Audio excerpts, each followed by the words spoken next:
This episode of Recording Studio Rockstars is brought to you by OWC, Spectra 1964, Sampley, Isotope, SonarWorks, and API. In fact, you're hearing my voice right now on the Spectra 1964 STX 100 mic pre in an API lunchbox mixed carefully through Isotope RX and Ozone, all recorded safely onto an OWC SSD. So get ready to rock. I think that's the way that the whole industry is moving. You look at what SSL have done and what Softube have done, and by presenting an interface that is, as I say, topologically coherent, we're moving more towards that interface kind of compliance, that VR experience, but maybe with real things, you know?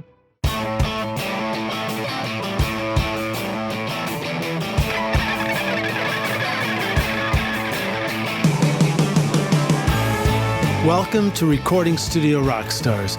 I'm Lid Shaw, and this is the podcast created to help you become a rock star of the recording studio. You've already invested in your speakers, headphones, and the sound treatment of your studio. So you're ready to make great music, but your mixes don't seem to translate to the rest of the world when they leave the studio. The problem is that the frequency response of your room is not allowing your speakers to tell you the whole story. SonarWorks Sound ID Reference can solve this for you by calibrating your speakers and headphones EQ and balance so that you can now make better mix choices. Start with a 21-day free trial at sonarworks.com.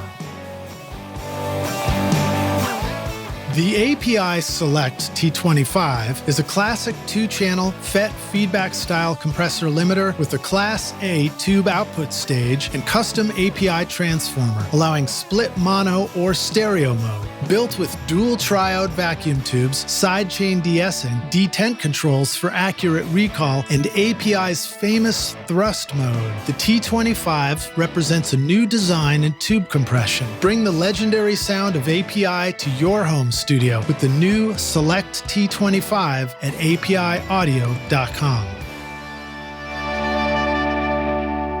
Hey Rockstars, it's your host Lid Shaw, and welcome back to Recording Studio Rockstars, bringing you into the studio to learn from recording professionals so that you can make your best record ever and be a rock star of the studio yourself. My guest today is Russell Cottier, a producer and an engineer who's worked with many clients such as the Royal Philharmonic Orchestra, Sony Records, and artists like Sly and Robbie, Don Carlos, and Gold, and the Roscoes, to name just a few of the many he's worked with. Russell also creates videos online to teach recording and production, and has tons of content that he's created both on YouTube and through his courses and coursework. He's even responsible for creating a cool mixing hardware tool, which we'll hopefully talk about today on the podcast, that you can use in your studio. So lots of cool things going on. Russell's been a guest on the podcast previously, so you can catch his other episode on RSR354 to learn more about his background and everything. Today, we're just going to kind of catch up, jump right into things, and seriously geek out on studio stuff. So please welcome back Russell Cottier to Recording Studio Rockstars. Russell, are you ready to rock, my man? I'm ready to rock. All right, dude. Welcome back to the show. How was that for a quick intro? That was nice. Now, go, man. Such a pleasure to be back. It seems like what episode are you up to now? It's 300 something. Yeah, 350. Wow. This might be 351 or something. I was like there that. in the early days when it was all analog. Yeah, exactly. But actually, that's one of the things that you're way into, right? You're actually sort of bringing back some analog. In fact, I think that was one of your courses that I was checking out, the analog mixing basics, right? So yeah, this is out very soon. I've been hounded, and people keep asking me, how do you do this analog mixing stuff? So I have decided to shoot an analog mixing basics course, which is a video course taking people through how they might integrate analog equipment into their workflow. And I think I'm really clear in it by saying analog is not better. It's more fun, and it might be what you need as an individual to step your mixing up to the next level. and do it in a nice, easy way. So I mean, you and I both know that the world's top mixing engineers still. That makes us sound like we're the world's top mixing engineers here, doesn't it? You and I both know. Hey, all right. The world's top mixing engineers still use analog consoles. Why do they do that? Well, we talk about that in the course, and all sorts of exciting stuff. How to integrate gear, even if you've only got like a compressor and a two in, two out interface.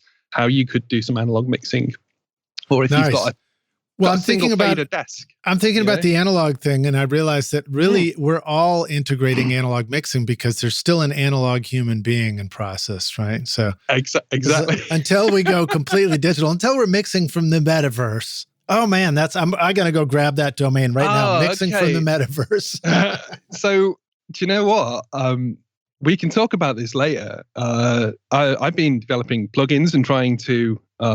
With the help of some more clever people than me, and been trying to digitize my finger and my brain into algorithms, and that's all on the Harrison Mixbus side of things. So, we're going to talk about that too. We'll talk about that. Yeah, I didn't even mention that in the intro, Rockstars. So that's one of the things that Russell is a real expert at is Harrison's Mixbus 32. So we're gonna geek out on that because that's a very very cool software app for you to mix with.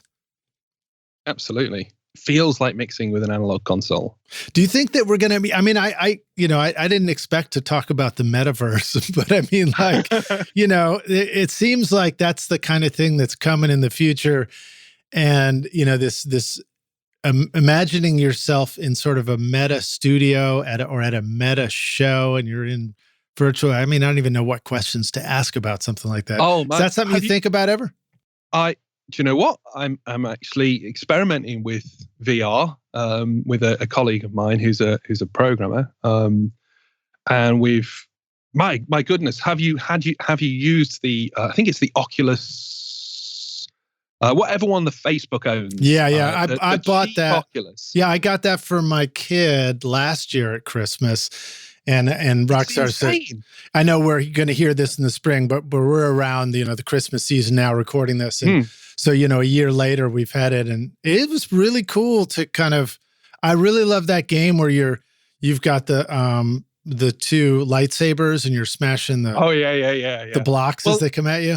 Okay. So a friend of mine is a caving enthusiast, potholing goes into caves, and he's developed some software for, the VR headset, and basically you can map these caves, and it's to prepare people to actually go into the real caves.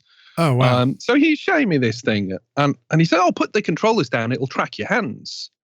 And this thing tracks my hands live, all 10 fingers that I have, well, 8 fingers and 2 thumbs, and I'm moving my hands around in front of me, and I'm thinking, oh. Things will be different soon, definitely. So we've had a little discussion about, building some knobs and buttons that might be able to spit out MIDI at some point, and we've done a couple of little tests, and it's looking really interesting and positive actually. That's pretty exciting, man. That's fun stuff. How different would the world be if a $250, I guess that's how much they cost. A VR headset could transport you to Abbey Road's, Studio 3 or Sunset Sound, or a mystery studio that doesn't even exist, that's better than anything that could be physically built. Made purely out of blobs. All your assistants are Daleks from Doctor Who. 6, 7, 8.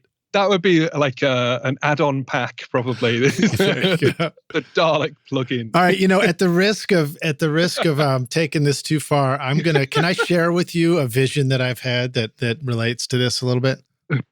Go ahead. All right, so in this story, I like to say, imagine we live in a world where you say, maybe it's the world we're in now, and you see somebody and maybe they just don't. I don't know. I don't want to tell the story in the wrong order, but I'll do my best. They don't look super healthy, and maybe they're, physically not so healthy, or maybe they're struggling with some other stuff.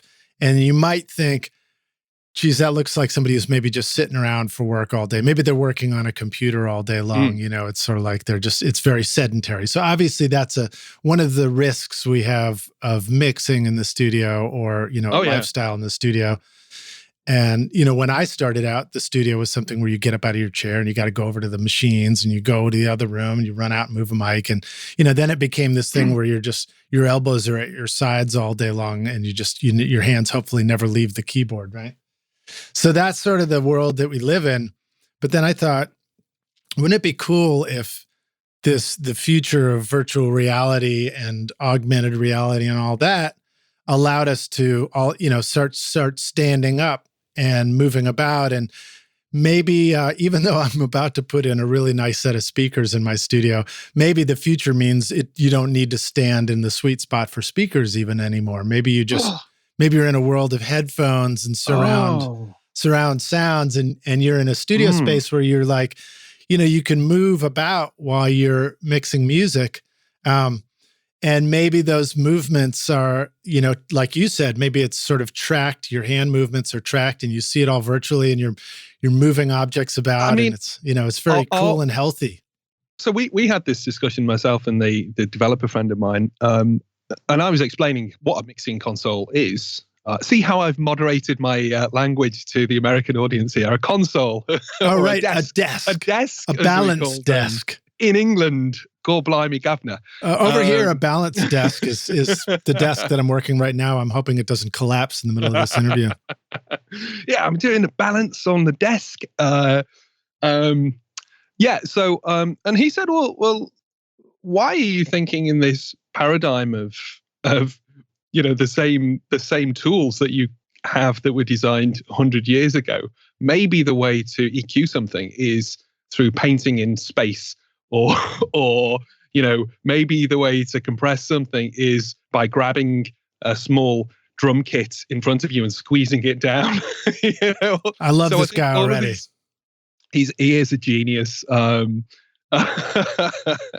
Julian, if you're listening, absolute genius. I shouldn't let him know really, but it's a really interesting way of thinking that maybe we are locked into this paradigm and I certainly do find it more comfortable to work on an analog style console EQ, even if it's in the box, rather than a graphic kind of left to right layout, because I find I obsess if I see graphics in front of me, an EQ curve. Yeah. Whereas if I'm sat here in front of my my matchless and I've got 1, 2, 3, 4, 5, 6 EQ knobs and a high pass filter and a couple of buttons on the high frequency and low frequency. And this is a console that's in front of you right now? Yeah. So this is if you watch any of my videos, you'll see this. It's a AMEC TAC matchless from 1983, May 1983. So almost as old as me, not quite. I got this. Oh God, years ago, and it's been sat in my. I mean, I don't mix everything analog these days, especially with Mixbus around. But I've never encountered a track that I've been mixing and gone, hey, I need another knob on my EQ. No, right. It just doesn't happen, and either there's. I mean, I'm very strongly of that opinion that if you need to do surgical EQ, then something is wrong.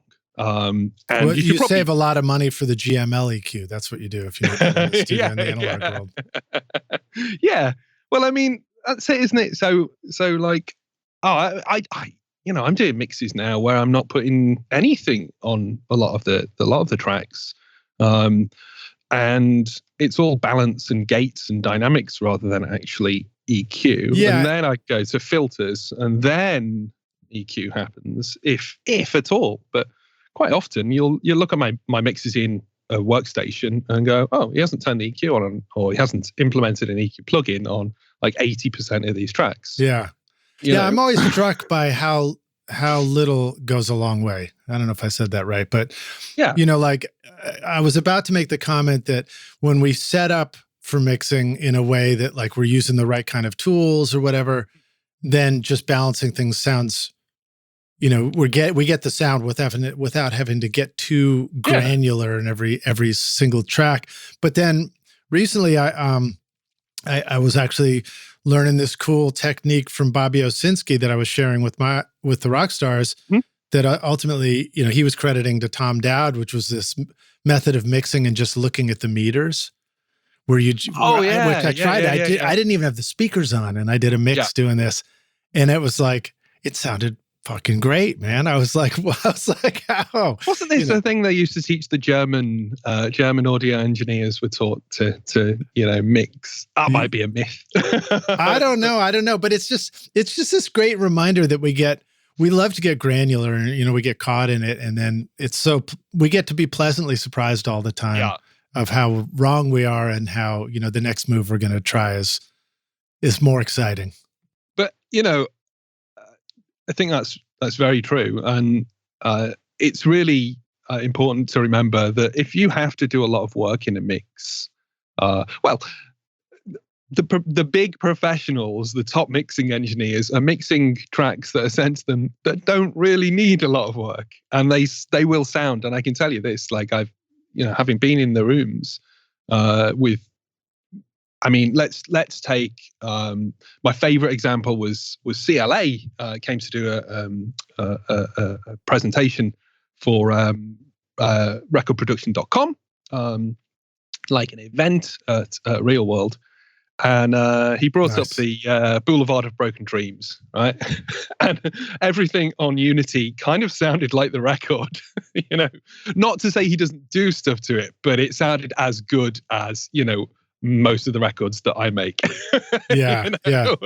Just flat. So like I think if you're learning to mix, and this is one of the things I'm doing in the analog mixing course, is providing multi-tracks so people can go, oh, hey, this is a decent quality multi-track, and you're not having to kind of try and fix a badly recorded kick drum because the kick drum just sounded awful in the room, and then someone's put a mic on it that's inappropriate and distorted it or whatever. You're not having to fix that when you've got professionally recorded multi-tracks.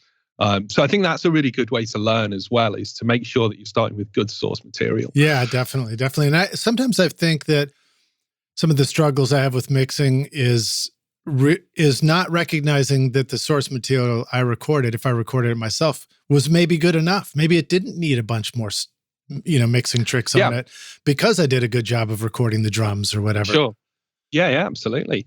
I did a record the other day with the overheads in mono, and I was convinced. I say overheads, the overhead in mono with a 4038 ribbon mic above the snare drum, about 3 foot, and I thought, oh no, this I'll just try it because I want to be brave, and but I'll probably add another mic later on and move back to stereo. Yeah. And you know what? I didn't need to, and it sounded great and really appropriate for that record. So sometimes it's not about, because it was a great sounding kit and it was a great drummer, so I wasn't trying to fix things that aren't really the domain of the actual recording to be fixed, rather than the actual production, which is what happens in my mind. Production happens almost completely before you press that red button and play.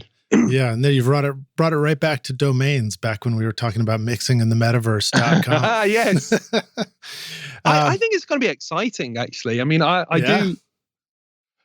Maybe we're already there. I mean, like if you'd have looked at, so I started sort of recording, in studios when computers had just started to become available for doing things like that.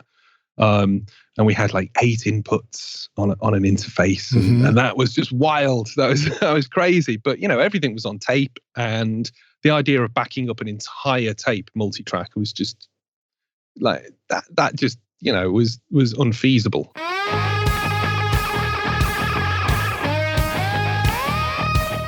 The Spectra 1964 C610 comp limiter brings fast, clean, quiet compression and limiting to your recordings and mixes. The C610 includes the famous Spectra 101 amplifier used in legendary studios like Stax, Ardent, and Record Plant. I love using my C610s for drums, vocals, guitars, and especially bass, which now sounds bigger than anything I've ever recorded before. Make your mixes rock at Spectra1964.com.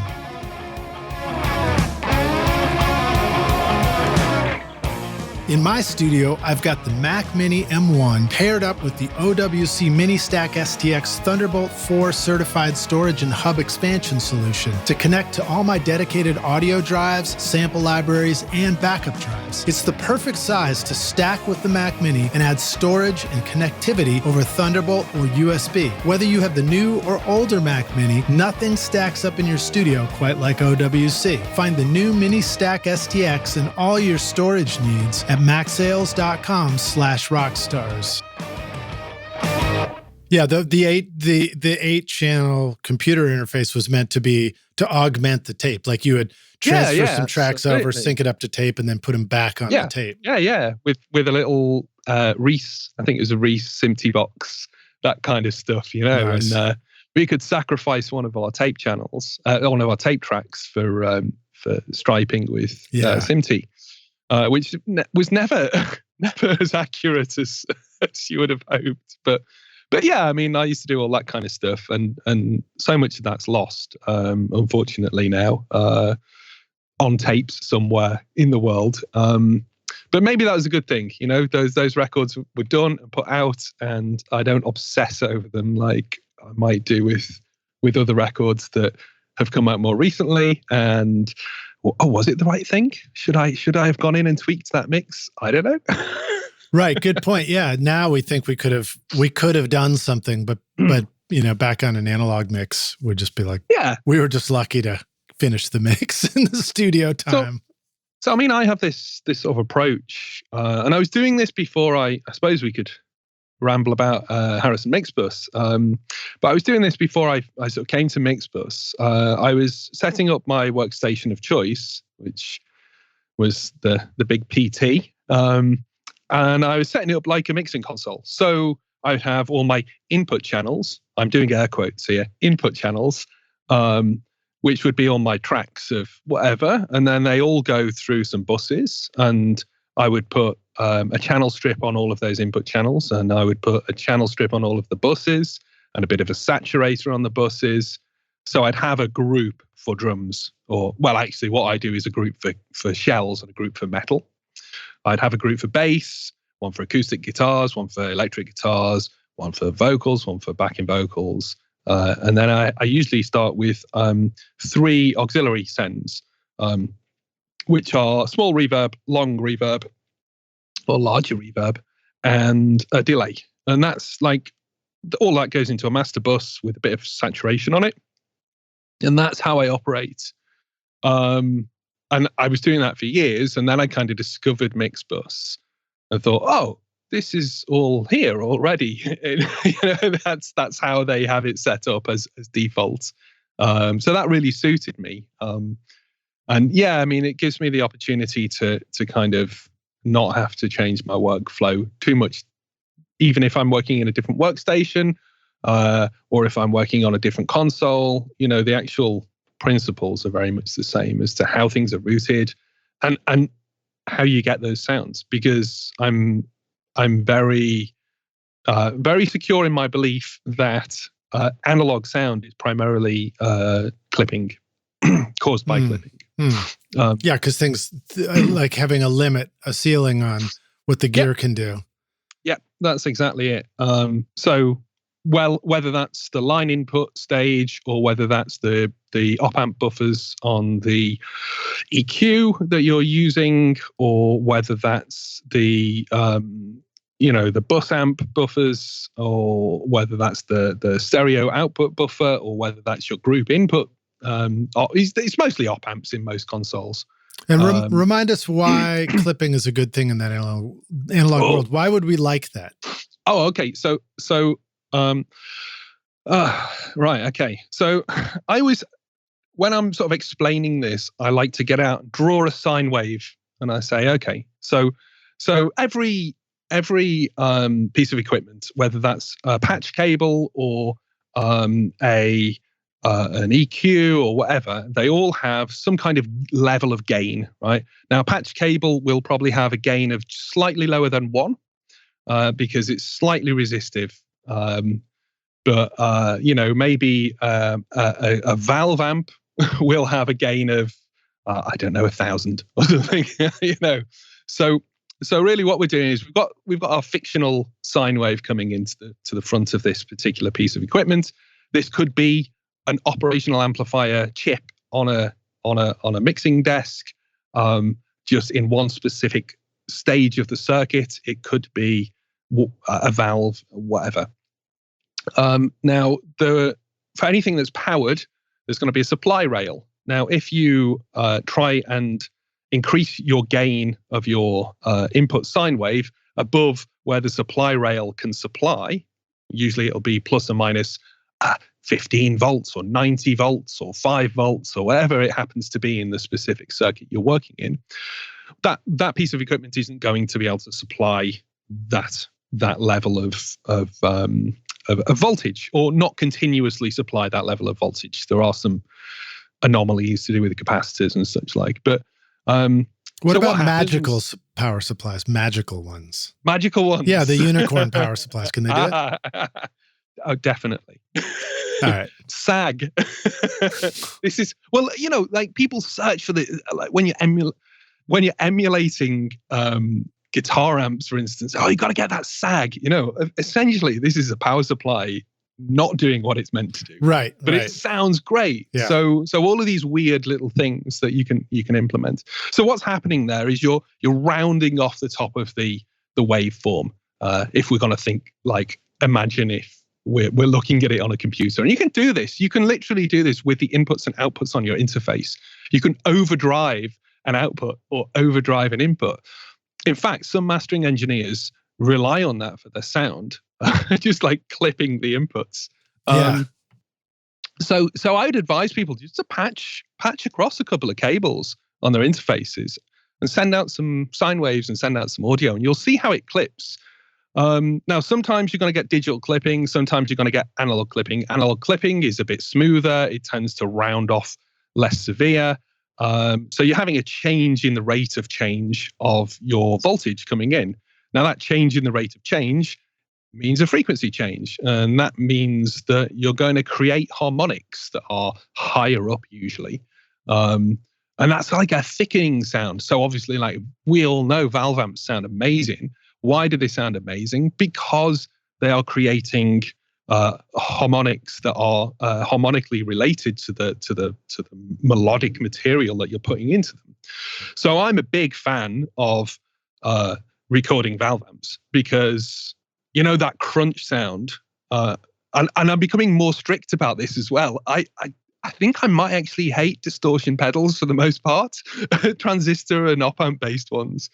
Because they sound great on their own, but as soon as you start to try and put them in a mix, you're trying to mesh frequencies that are not harmonically related to, or are third order or whatever, but they're not as tightly harmonically related to the original guitar sound as your valve amp. So your valve amp is going to make a frequency twice the frequency that you put in, and 4 times, and 8 times, and 16 times, and 32 times.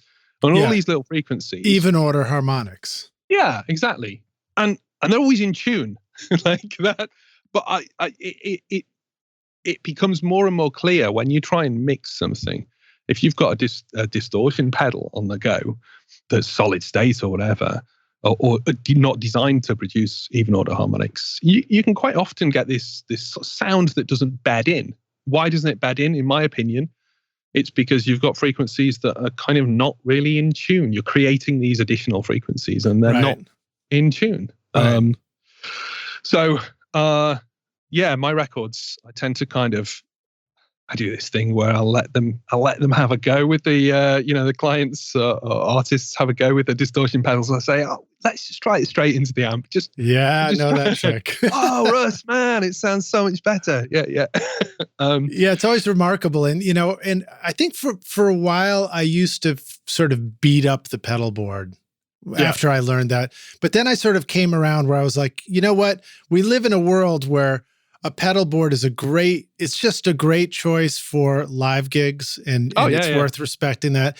And then also sometimes in the studio, the pedal board is where it's at. Sometimes that is totally where the sound is. Yeah. But you're 100% right.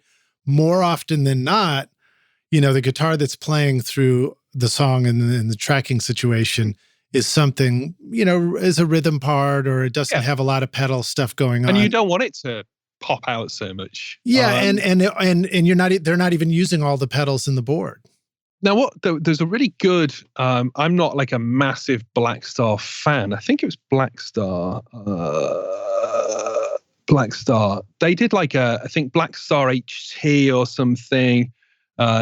Really great. That's it. Black Star HT pedal. So if you are a recording engineer and you don't have the budget for a valve amp, go and get yourself one of these Black Star HT pedals and stick it into the return on your client's amps or whatever. And honestly, they're just good sounding distortions, huh? Do you know what? Like, you can model, and I'm not against modeling. I'm not against modeling, but you can model a valve, or you can just buy a valve. It's like when the model costs more and is less efficient, just get the thing that does the thing that you want it to do. Nice. But yeah, I mean, like desks, bit of a different story with desks, because, a lot of the clipping is op amps. And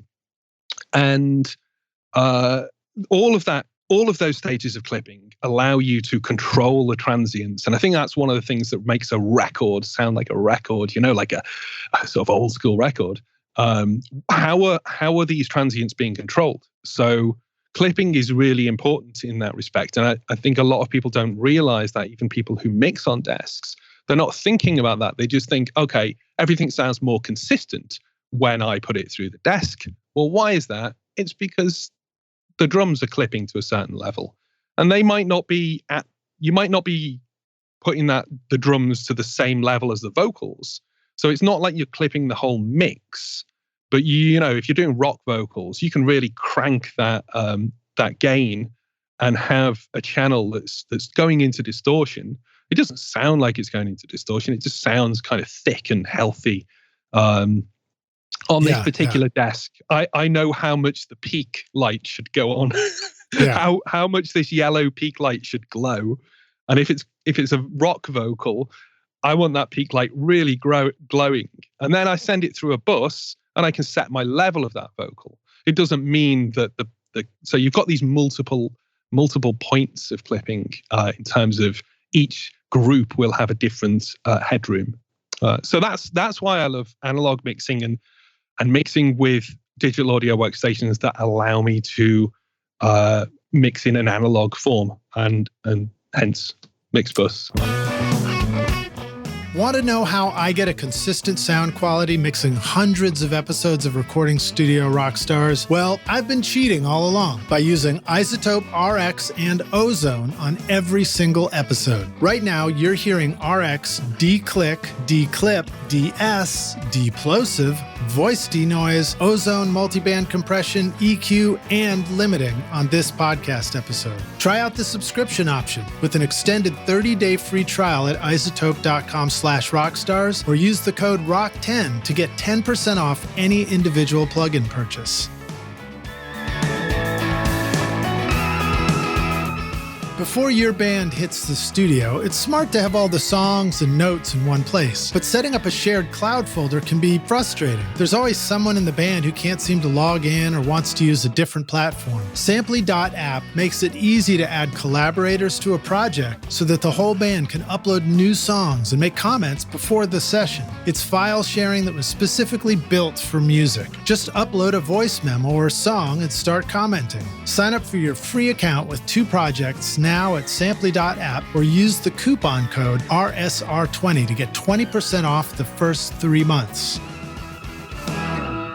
I had a couple of thoughts that came up when you were talking about that. Yeah. One is, just that reiterating that one of the reasons I think we like the additional harmonic content that's created by saturation, by clipping, by distortion, and by analog gear is that, our ear registers things as sort of louder and relatively louder, sort of a relative loudness because it has more harmonic content, or because something is actually louder, or because something is longer in time. Like those are some of the basics of how the human ear works. So I think we think everything sounds sort of more loud and excited because of the harmonic content. And another one is just that I think that, you were talking about the sag in a guitar amp. And it reminds me that sag happens at the point that somebody strikes a note on the guitar. And ultimately, we're always looking for sounds that, really enhance the performance of whatever the music is. So, any of these analog elements, distortions, and everything that are kind of responding in a way to what's being performed are just going to make us feel like we're getting more of the performance. The performance has got more action to it. Yeah, definitely. I mean, I'm not against DIing guitars and using amp sims and stuff. But yeah, I mean, sometimes it's nice to just use the real thing that's non-emulatable. Totally. So in the studio I'm working at the minute, there's a really great bathroom. And do you need to go visit it now? Sorry. No, sorry. No. No, it's fantastic. That's the place to if you open the live room, one of the live room doors, and put a mic in the bathroom, there's this huge ceiling, and it's it's about I'm going to speak European now. It's about 20 meters away. So what's that? 60 foot? That's something like a that. Huge bathroom. Oh no, away from the corridor. Great. But you still get this kind of epic snare sound, this huge snare sound. So you can grab some snare samples or something, or take a tambourine into there as well. Do you have to throw things claps in the toilet and stick with the snare hits? That could be it could be a technique you might want to use. That's kind of what they did at Motown. They had an attic, and they would feed the sound up into the attic, and then somebody would bounce a basketball and sync with the snare. I think. Wow! And that was part of the snare reverb too. So how did I not know this? Yeah, I don't really recommend you guys start throwing things into the toilet there, but you do want to remember to turn off the mic during the breaks, right? Definitely. Well, right on, man. Dear. Well, that's all cool stuff. A little rambly and in depth, but I think people will get the idea of why. But Mixbus 32. Yeah. So let's talk more about that. So Harrison Mixbus 32 is very cool. 32C. Okay, give us the intro in case the rock stars are not familiar at all with it yet. Okay, so Harrison is a mixing console manufacturer based in Nashville. And they've been making what I would call desks, consoles for decades, used on some of the top records: Michael Jackson, Thriller, AC/DC. Everyone's used them.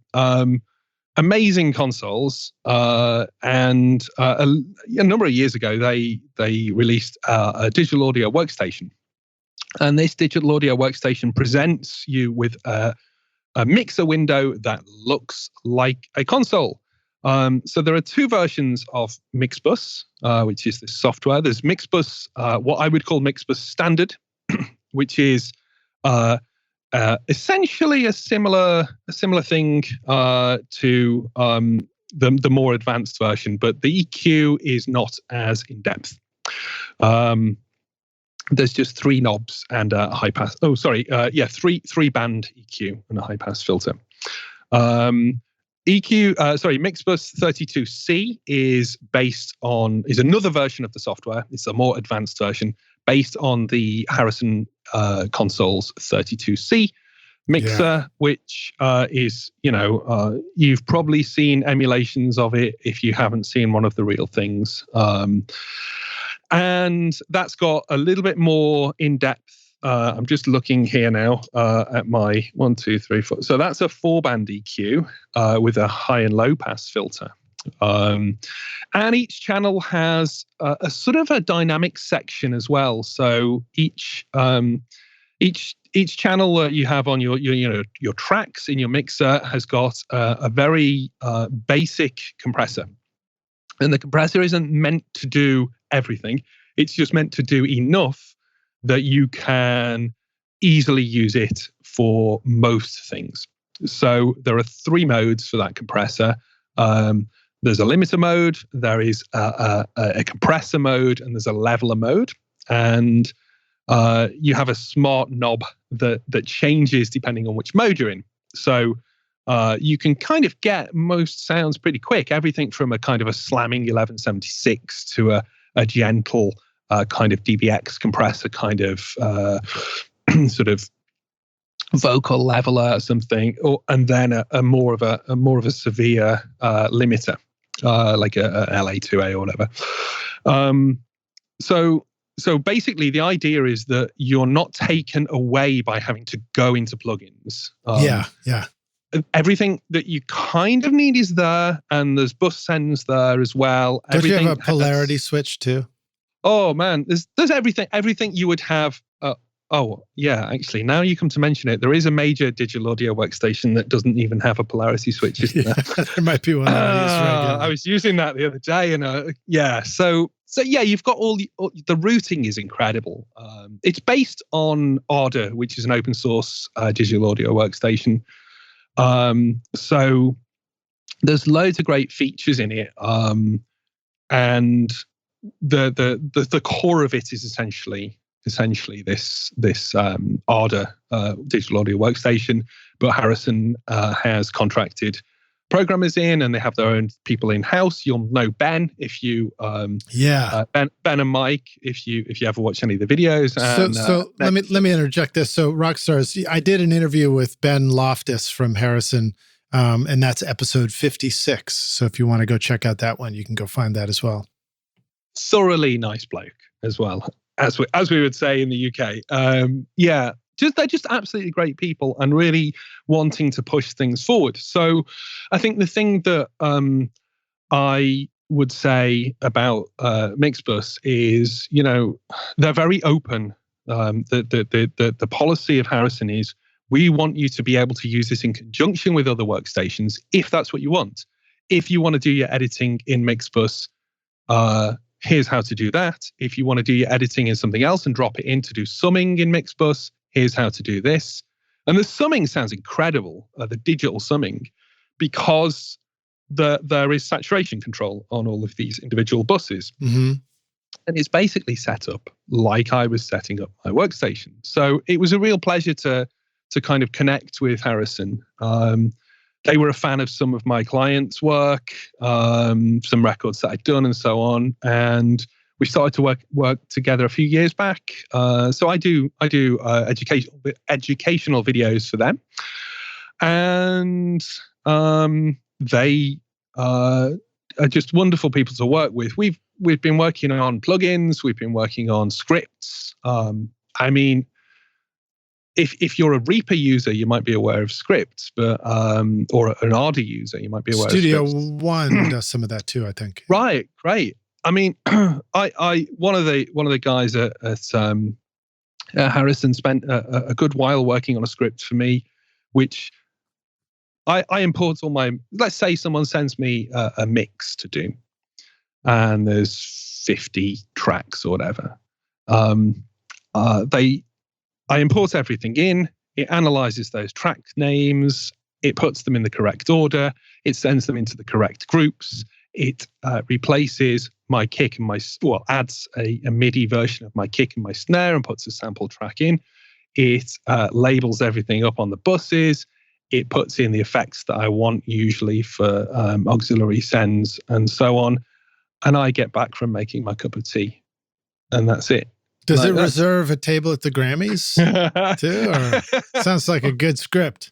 That's in version 2.3. Right. But yeah, I mean, that's cool.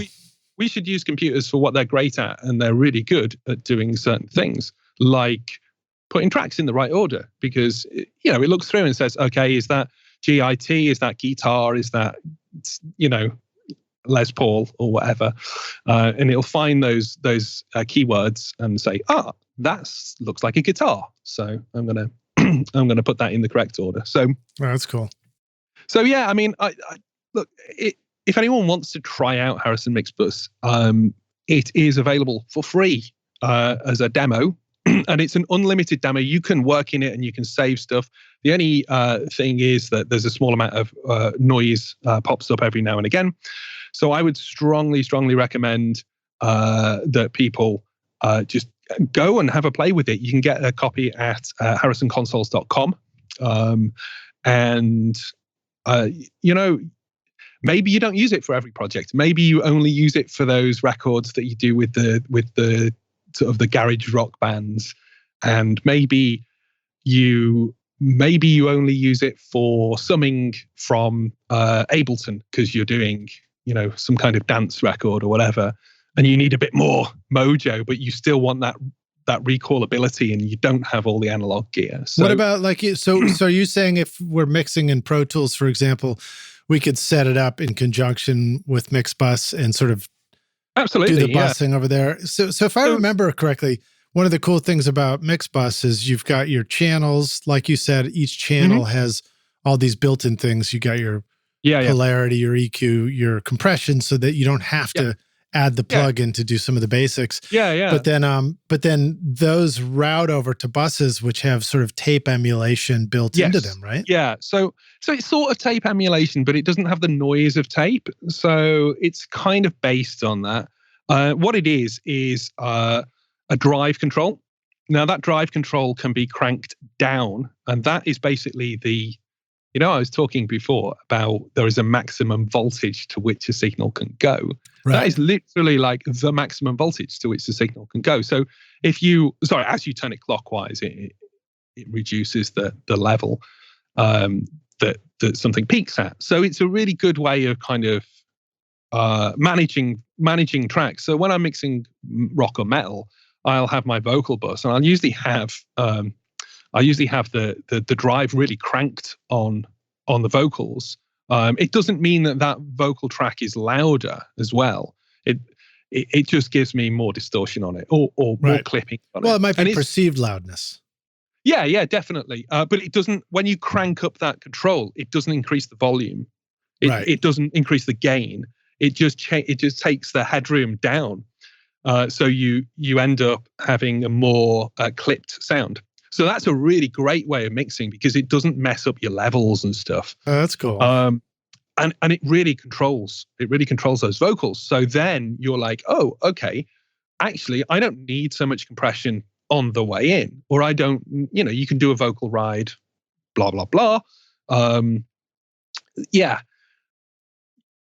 It makes things much, much easier in terms of actually sort of what you're going to do further back down the line. So it's almost like a top-down mixing concept. And then there's EQ on those buses. So, you might be always prone to recording things a bit dull. So why not, instead of putting a little bit of high on everything, why not just go to your master bus and put a little bit of high on there? Right. And why not have a compressor on your master bus as you're mixing? Because, that's what we do when we're working on an SSL, or or if we're on an analog system and we've got a master bus chain, we might have a sort of a gentle compressor that we're mixing into, and it makes the whole thing so much easier. Because you stop micromanaging all of the transients on every single drum track and I know, which is just that again, we're going back to that discussion of getting too granular. Yeah, it's like it starts to become a headache, and it doesn't necessarily get better with the more we mess with things. It almost never gets better, and no one cares. Nobody cares. Like, consumers don't care, and the artists. I mean, I found this over the years that when I'm doing mixes, this is one of the things I say in my coaching program, which we'll talk about later.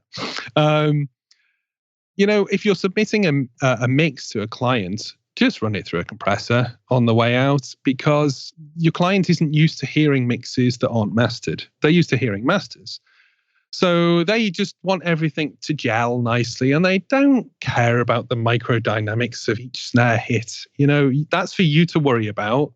But don't obsess over it. You'll ruin your life obsessing over the minutiae of these things, because music is inherently, when music is played by humans, it's inherently different. It's inherently imperfect. But that's why you play. That's why you have a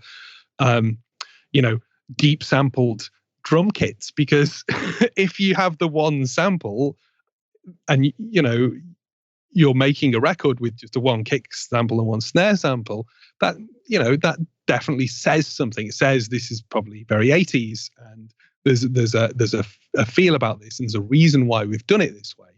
Whereas, if you want something to sound human, then you get a human to play it. Or if you have to use drum samples, then you use deep drum samples rather than just a single sample. And deep meaning many layers, like each snare hit has got a different sample that triggers. Yeah, so it'll never repeat the same snare next to each other, and there's like 50 different levels of velocity samples or something. Right on. Yeah.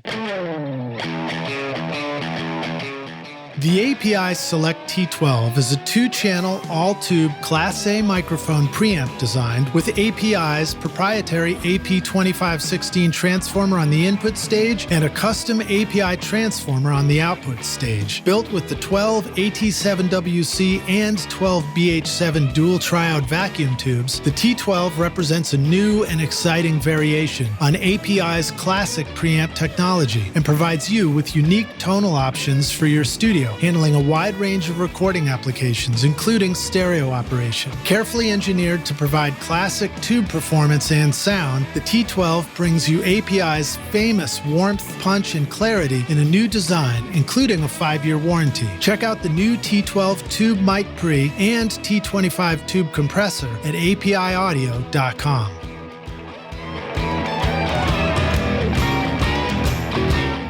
The first rule of mixing is make good mix choices. To do that, you need to be able to hear your music clearly and accurately. Can you imagine trying to paint a masterpiece while wearing rose-colored glasses, or choosing spices for a new recipe with no sense of taste or smell? You would blindly guess with every brushstroke, or think that your cooking is amazing when actually it's terrible. That's how it feels to mix when the frequency response of your room is impacting the sound of your music. Even after you carefully position your speakers and sound treat your room, you're probably not getting an accurate sound at your mix position. The frequencies in your room can have huge peaks and valleys that are completely screwing up your perspective. This is where SonarWorks Sound ID Reference can help you with the affordable solution for calibrating EQ and balance of your speakers and headphones to give you an accurate flat frequency response. By helping you to hear your music clearly, you can now start to get your mixes right. Get a 21-day free trial at sonarworks.com.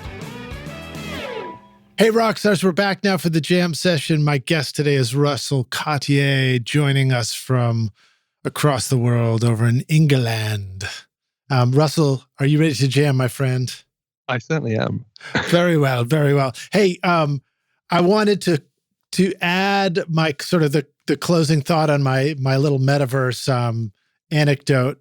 Yeah. Which was this, right? So I was sort of painting this picture of us being maybe unhealthy and thinking, oh, look, we probably sit around in the studio or on a computer all day long, versus my vision of the future, which is using these VR tools or augmented reality or something. How cool would it be if in the future you see somebody who looks really healthy and you think like, oh, there's somebody who looks like they're working in the studio all day on a computer, because we've completely changed that paradigm, right?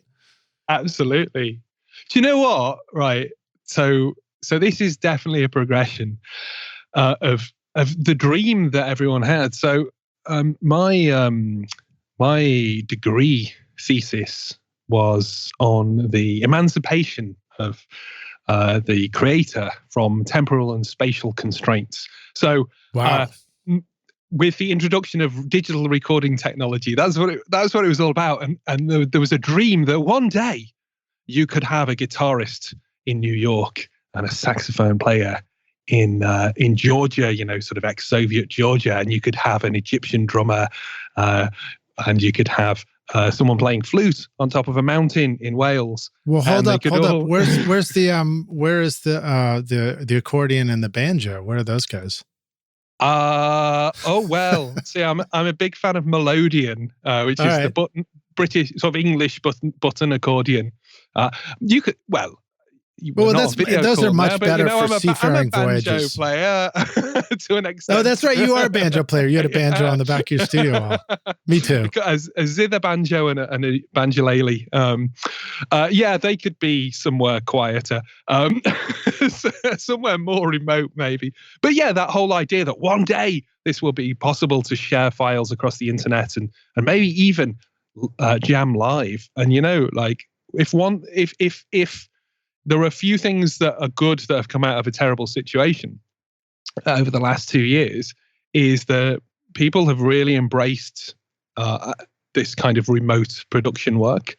And, I've been doing it for years. A lot of us have been doing it for years, but there are just easier ways to do it now, which I think are really good. And we've probably all talked about these at great length, haven't we?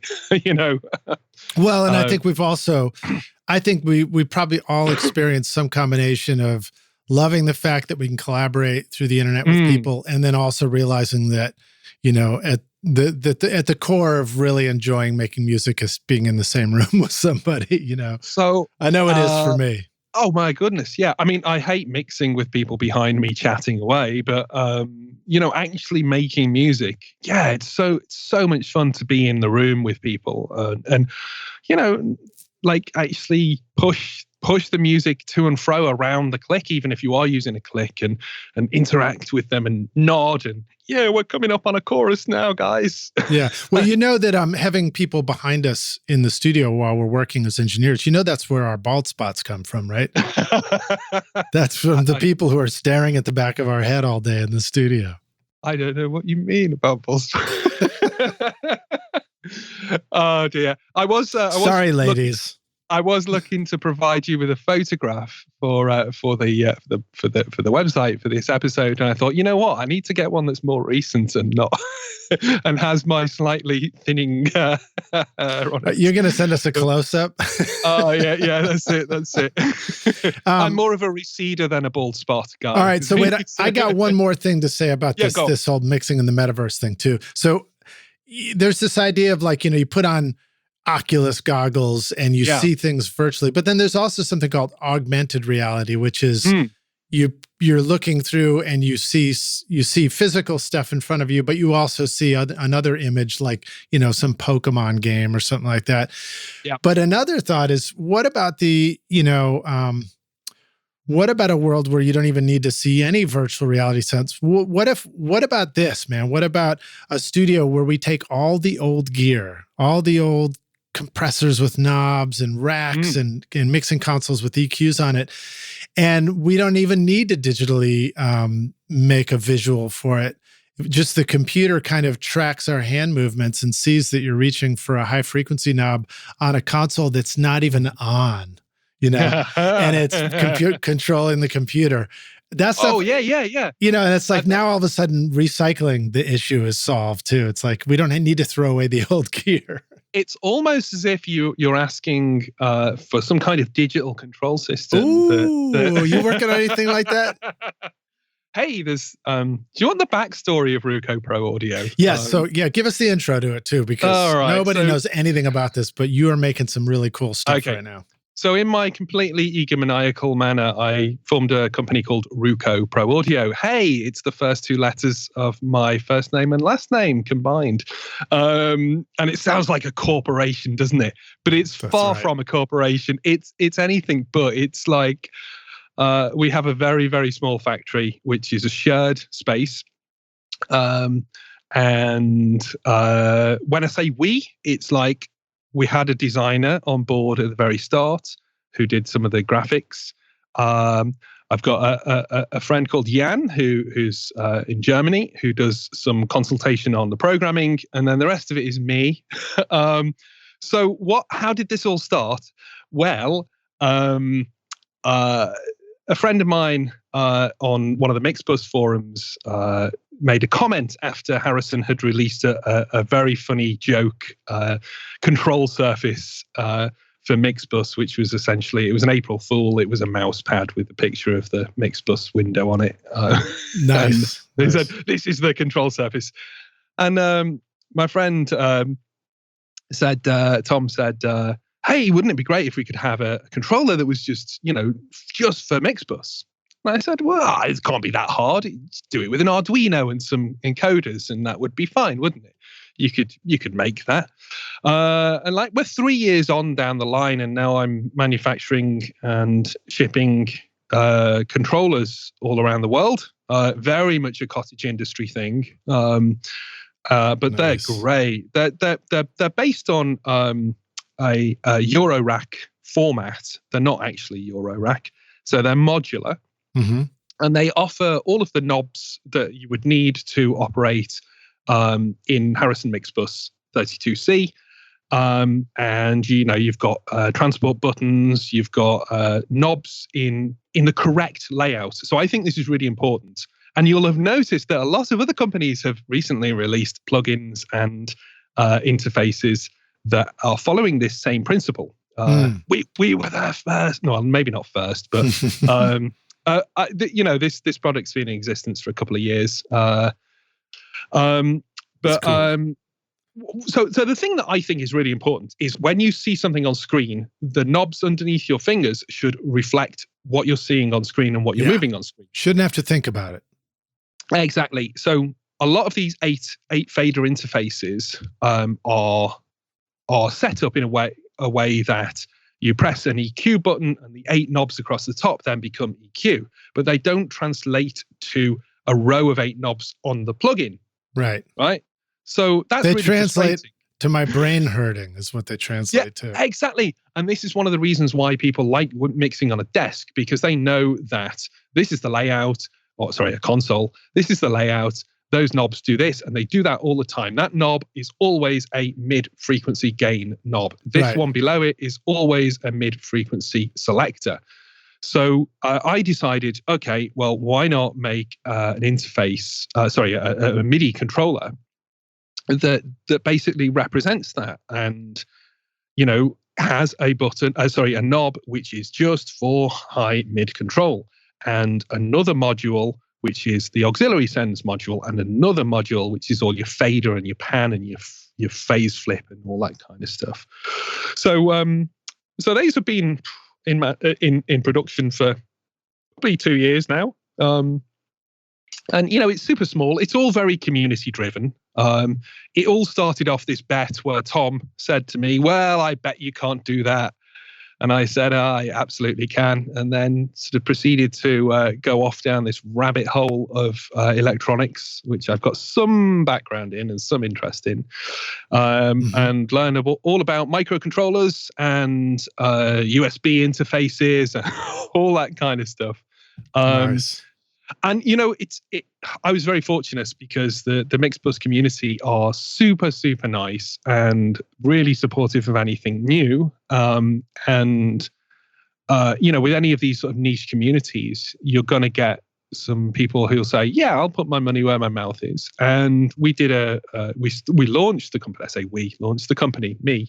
Launched the project as a sort of a community-driven thing, almost a crowdfunded project, and without a finalized design. And I think the finalized design and layout of everything has really come a long way since my initial inception of it. Well, it's cool looking. It's cool looking. So Rockstars, if I was going to describe it, it's very black. It's none more black, and it's modules. So you've got I'm looking at the Ru Control 32F right now. Yeah, that's the one you want to look at. Yeah, four knobs on the left. It looked like they're doing some EQ stuff. 4 knobs on the 8 knobs, and then another 8 knobs, and then there's like 6 knobs and 2 buttons, but I love that for the buttons, these are like these big old school computery buttons. They're not like the little teeny ones that, sort of barely click. These are like you can stomp on them. Do you know what? There's some this satisfaction to actually clicking these knobs. And okay, so I'm going to get super geeky now. The encoders that we use are continuous encoders. They're Bournes, so it's an American company. Yay. And I spent a lot of time working out which encoders to use and how many pulses per rotation, what the sort of, I think the resistance or the viscosity of the turn field should be on those, which MX, Cherry MX style switches to use. So how they click, what they sound like. You can replace them if you have a preferred clickage on your, or order a custom version with different buttons. Each of these controls can be pushed into shift mode, and each of the knobs can be pressed. I spent a long time sort of researching and investigating and finding a manufacturer for the knobs and which types of knob cases to use, which end caps to use, and so on. So it's actually very customizable if you wanted to do that. But I think like the spacing and the layout and all that kind of stuff is based on a lot of work and research, and the idea, I call it topological coherence. So nice. when you grab that EQ, you see it move on screen and you don't look down at the controller. But here's the great thing, right? So I can be controlling 3 knobs on the EQ at the same time.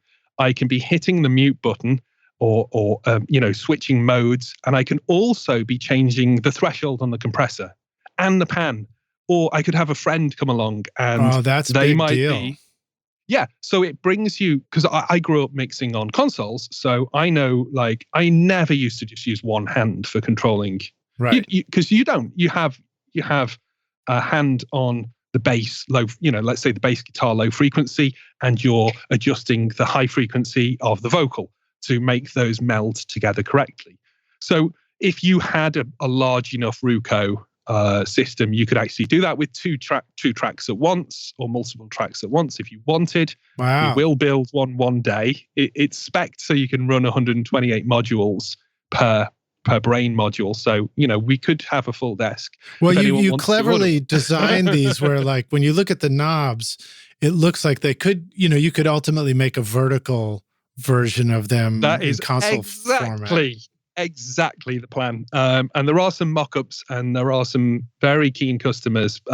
We're kind of, I'm sure you're aware that there's been a little bit of a problem with the world over the past 2 years. And that's really hit us hard in terms of being a small manufacturer. It's hard to get parts and things like that. Oh man, it's ridiculous. Absolutely ridiculous. But, things are picking up and we're constantly finding better suppliers and better ways to manufacture these things. So, I mean, I was literally CNCing so we've got in our little factory, we've got a CNC that will cut aluminium panels. So I was sitting there, cutting these out and then laser etching them and all sorts of stuff. So a lot of this work has been moved off to other manufacturers. But, ultimately, if you buy a Ruco, either myself or a guy who helps me will have soldered in those encoders and put the knobs on. It's that smaller scale manufacturing. But that's good. We've got a load of units out around the world, and they are from everywhere, from South America, a lot in the States, many across Europe, none in Africa yet, as far as I understand. I think we have one in Australia. But yeah, I mean, there are things to come. Nice. And integration with other digital audio workstations is on our development list. That's all I can say for the minute.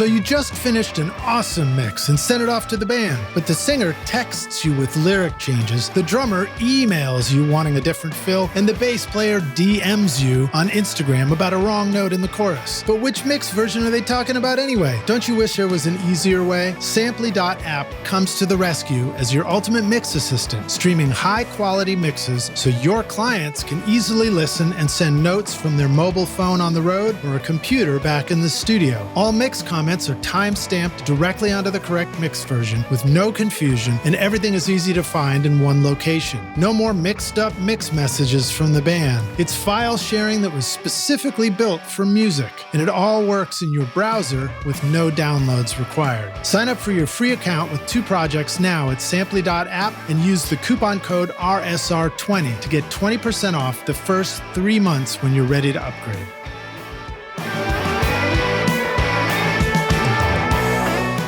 Have you ever wished you could remove the click track bleed from a singer's vocal mic, the sound of shuffling feet from a full choir, or clicking noises from the valves of an otherwise brilliant trumpet solo? These are just some of the incredible things I've been able to clean up, edit, or remove from a recording using the magic of iZotope RX. Great for mixing with a collection of plugins for your DAW to manage plosives, clicks, S's, noise, buzz, reverb, breaths, and even guitar fret squeaks with a set it and forget it simplicity that lets you focus on your creativity in the studio while you let iZotope handle the audio challenges. If you've ever wanted to truly feel like a magician in the studio, then iZotope RX is your magic wand. Try out the subscription option with an extended 30-day free trial at iZotope.com/rockstars or use the code ROCK10 to get 10% off any individual plugin purchase. Let's start with the understanding that this thing is designed to work really well with Harrison Mix Bus, which is groovy. So now when you want to go start adjusting the settings of the kick drum, what's the first thing you reach for? Do you scroll over to that particular track, or do you just click on it with your mouse on the computer screen? Or how does this work? Well, in the next firmware update, you will be able to click on it with the computer, but that currently isn't supported with Mixbus at the moment. Okay. We're working on a new implementation. But basically, if I want to jump over to the kick, I press there's a couple of buttons underneath the jog wheel, which is so heavy and weighty. It's just it feels great. You don't even want to know how many permutations of jog wheels and different weights we checked through. Nice. So yeah, it does. It feels just great. So if I want to jump 8 channels at a time, I hold Shift with my little finger and I tap the left button or the right button. If I want to go 1 at a time, I tap left or right. The track name pops up on the screen, or you'll see a red line around the channel on your computer screen, and then you just start grabbing the knobs and pressing things, and it tells you exactly what you've done on the OLED screen on the actual brain module. So, as you crank up, say low frequency, a little bar graph appears and it says low freak, and it tells you how much gain you've applied. If you change the actual frequency, it'll tell you what frequency you're at.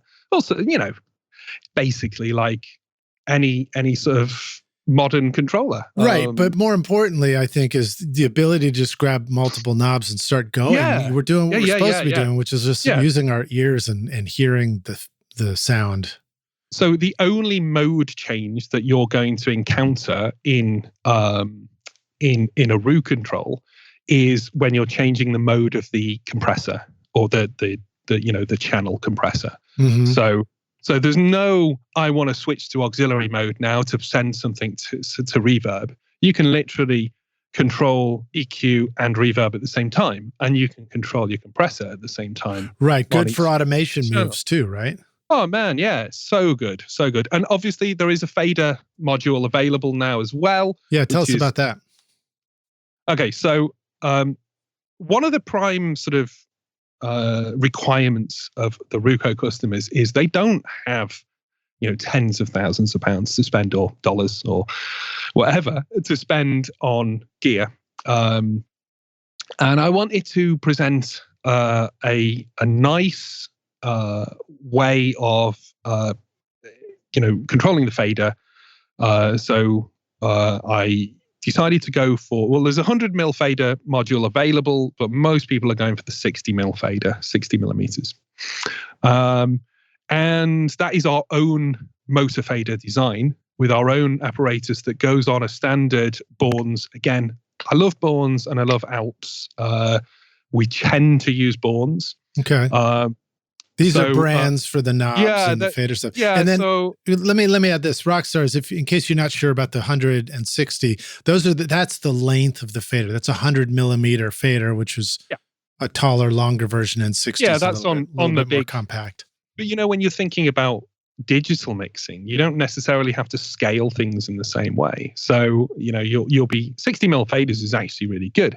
Mm-hmm. So we have our own bespoke system that we make that basically bolts onto a standard fader.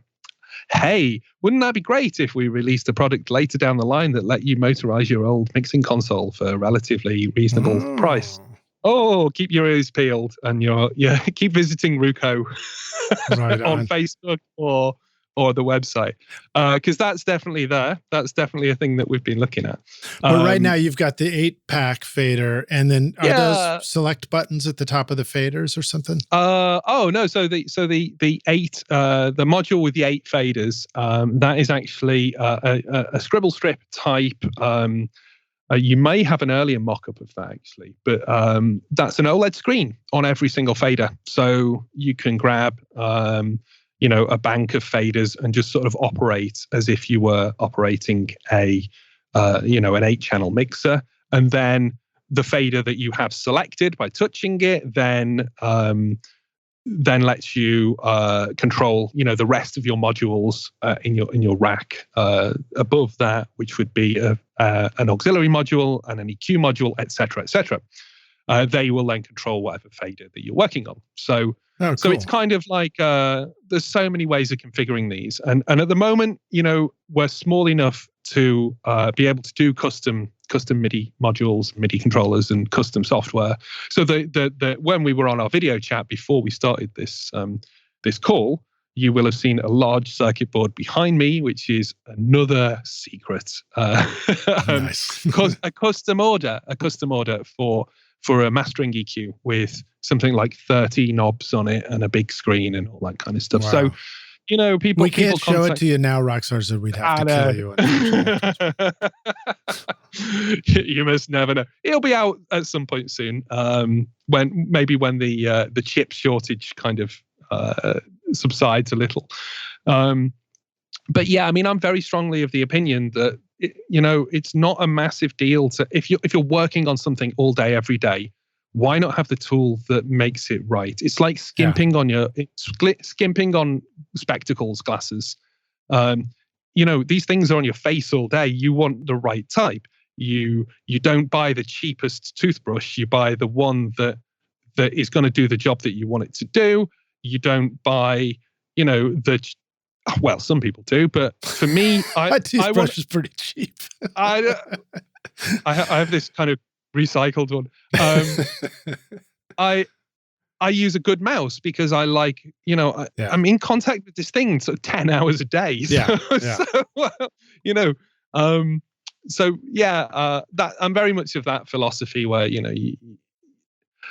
there's so much interaction time with these tools. Just get the right tool, and if it means you need to have 30 knobs on a module in front of you, a rack unit, then why not invest in those 30 knobs? Because your workflow will be 10 times faster. Yeah. Honestly, there's a video of me mixing on YouTube with the Root Control.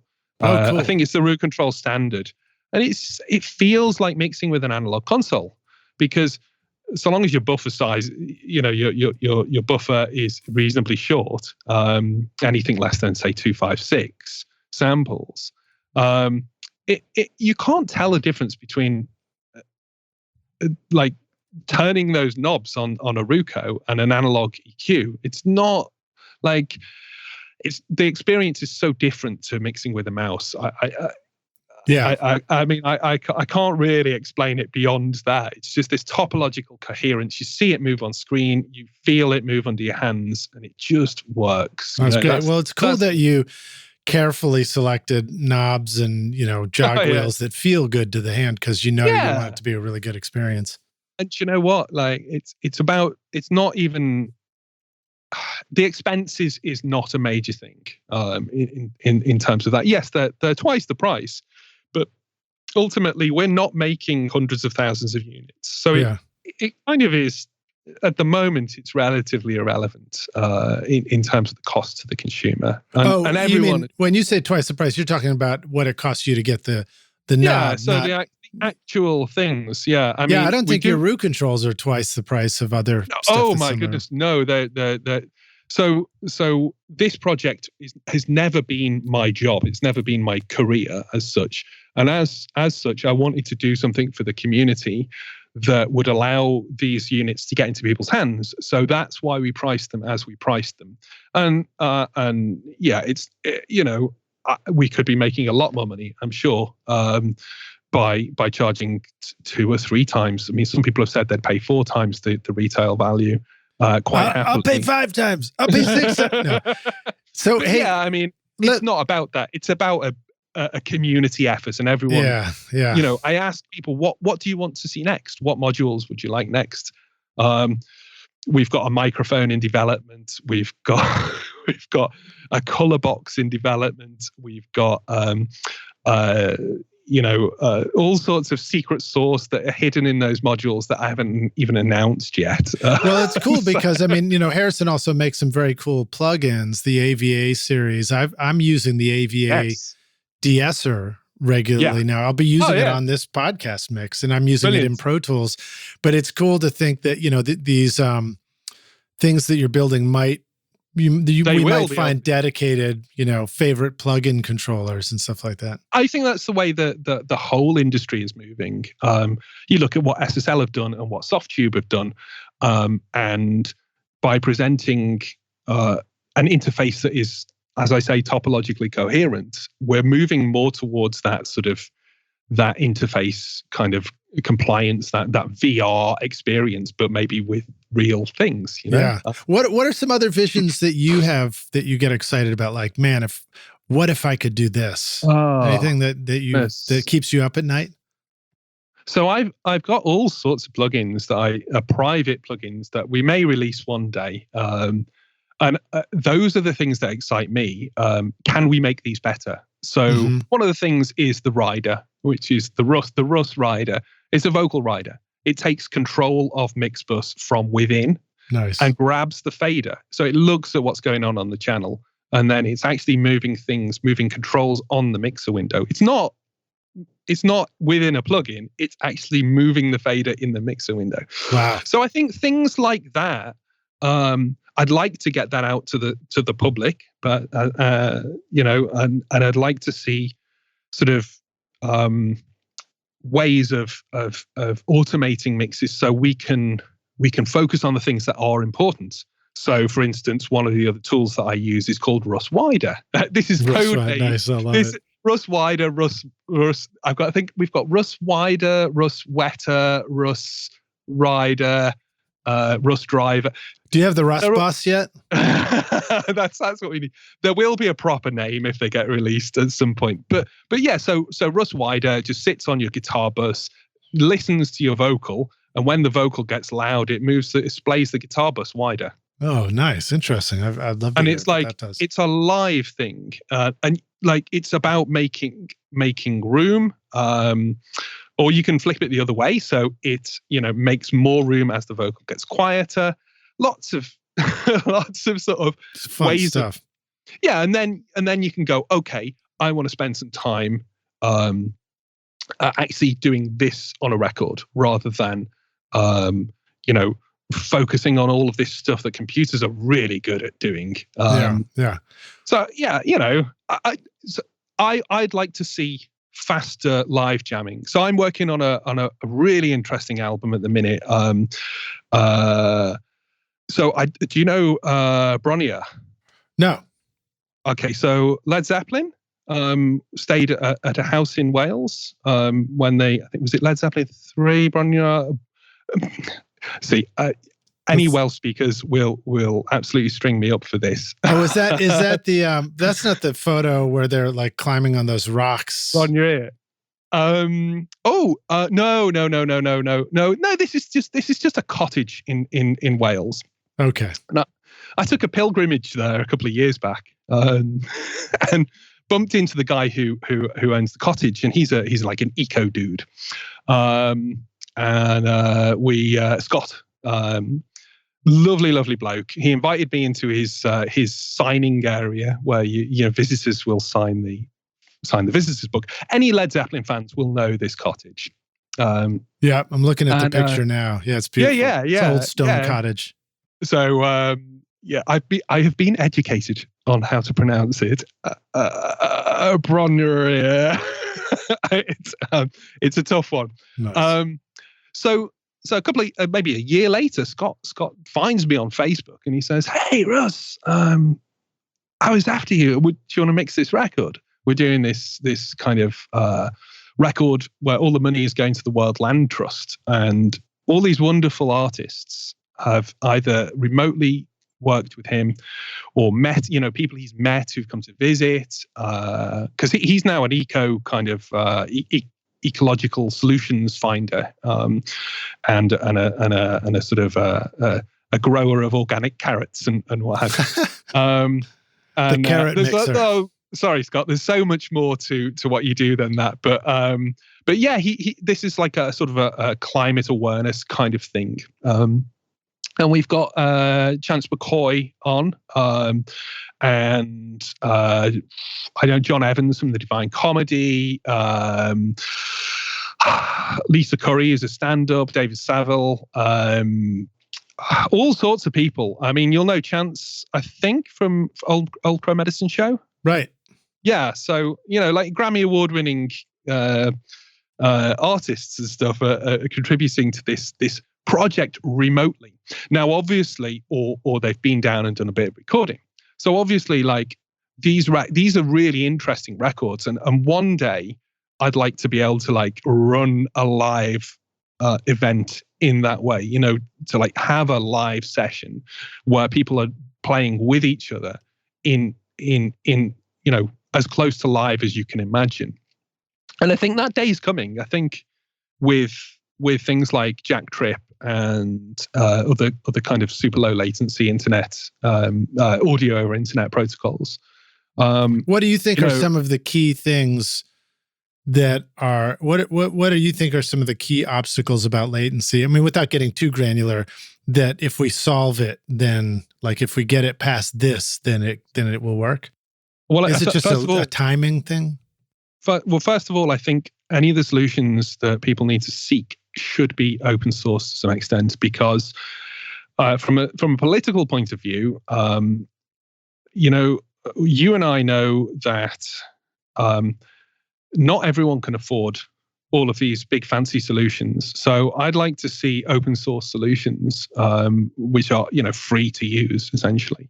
So there's a really cool thing called Jack Trip, which is a protocol. Well, no, not a protocol. A sort of a mechanism for sending audio over the internet. There is a solution to reducing audio latency massively by actually tapping directly into the I2S bus on a piece of, a CPU or a microcontroller or whatever. Okay. So I think, I'm getting super, super nerdy now, but one of the main delays in latency for trying to interact with people over the internet is actually your USB hub.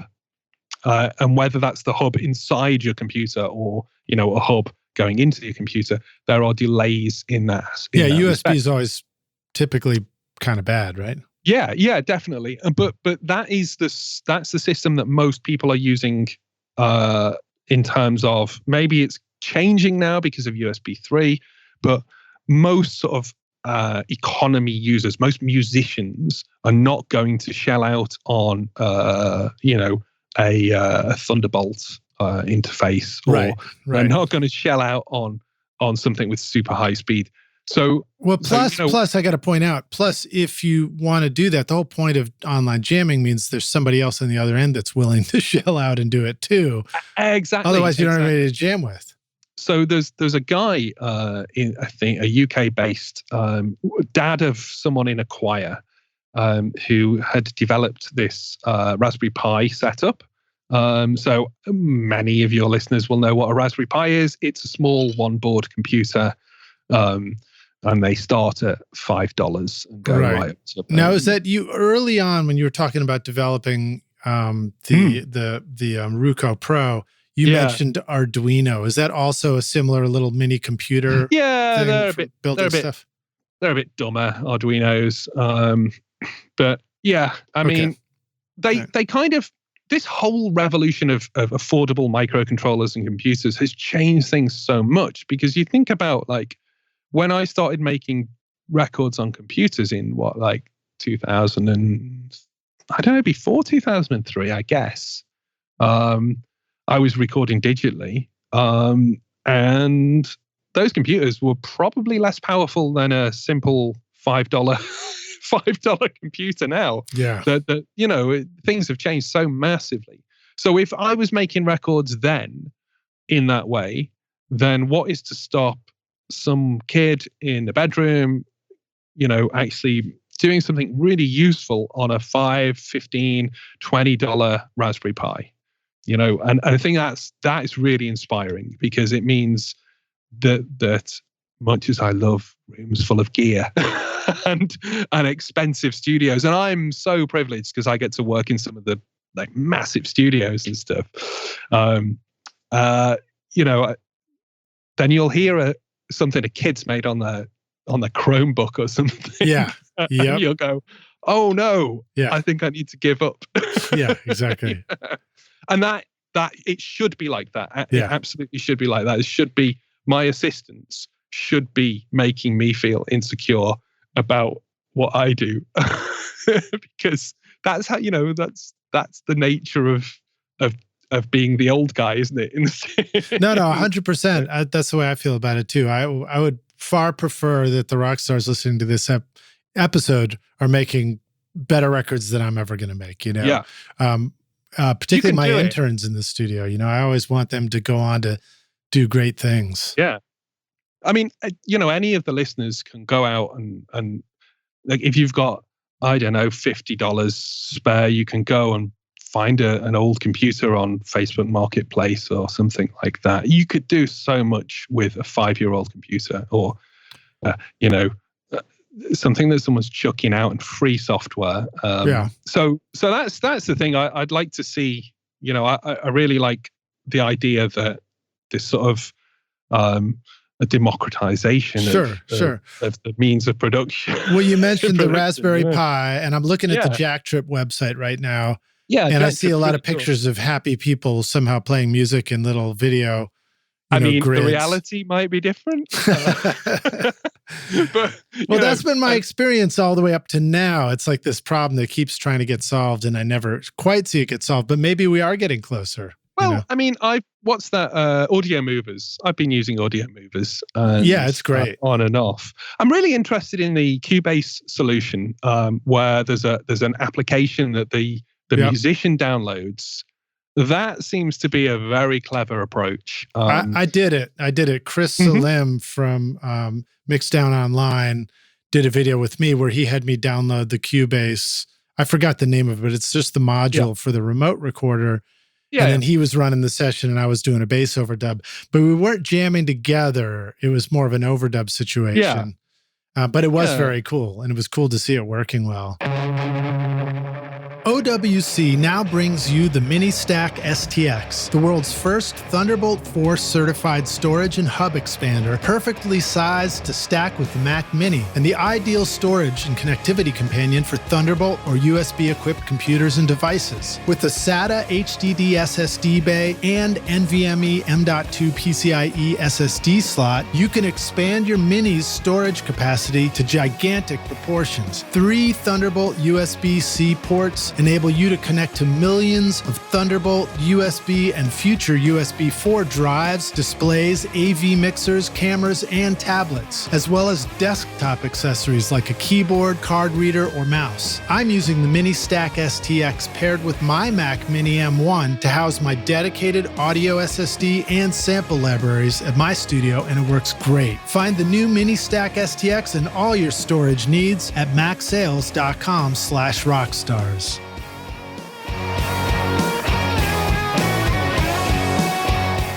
50 years ago, William G. Dilley introduced the world to his revolutionary new dynamics processor, the Model 610 Comp Limiter. A truly unique device, the Model 610 was not only the fastest, cleanest, and quietest of its type, but was also capable of providing completely separate peak limiting and compression functions. Today, Spectra 1964 introduces the Model C610 Comp Limiter, described as the most versatile piece of audio gear you can buy. Great for adding control and power to everything from vocals, guitars, and bass to mixing and even mastering, the C610 gives you the same massive sound that rocked legendary studios like Stax, Ardent, Advision, A&M, and Record Plant. I'm using the C610 on every record I make at the Toybox Studio, and you should too. You'll love it. Go to Spectra1964.com or call 801-797-0642.